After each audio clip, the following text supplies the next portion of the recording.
Welcome back to our discussion here at AV Veterans Talk with Mike, Dennis, and Gerry. We're back here at AV Veterans Talk and continuing the discussion here on Stolen Valor and how each individual here and stuff has been in the presence of it in some form or another. You know, I was thinking of I was part of an organization, the old Confederate Air Force, where everybody was a colonel.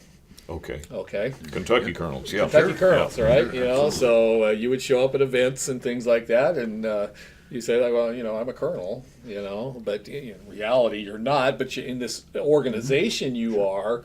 But sometimes it can carry a little bit too far because then you go out and you try to sell yourself, right? Case in point. So an organization ranking is...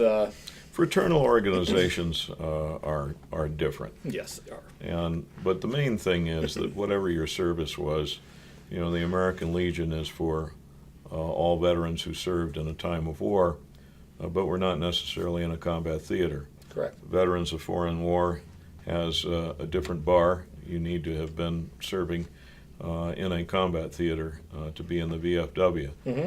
But the main thing is that your word is your credential, and that you don't embellish. I actually think, it's my own opinion, the Supreme Court had it right that as despicable as it is to misrepresent, particularly with the Medal of Honor guys, at any given time there's fewer than 100 surviving.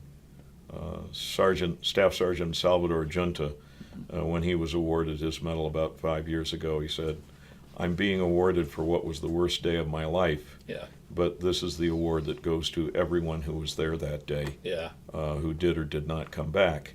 And he's really walked that walk and lived that walk.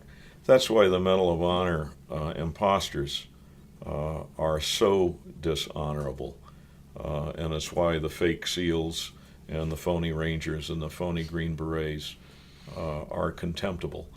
A lot of times they had some kind of service and should have left it at that. Right. And then we have the people who just come to the costume party. Yeah. They can be busted pretty quickly by other veterans. But the other thing I would say is keep it restrained.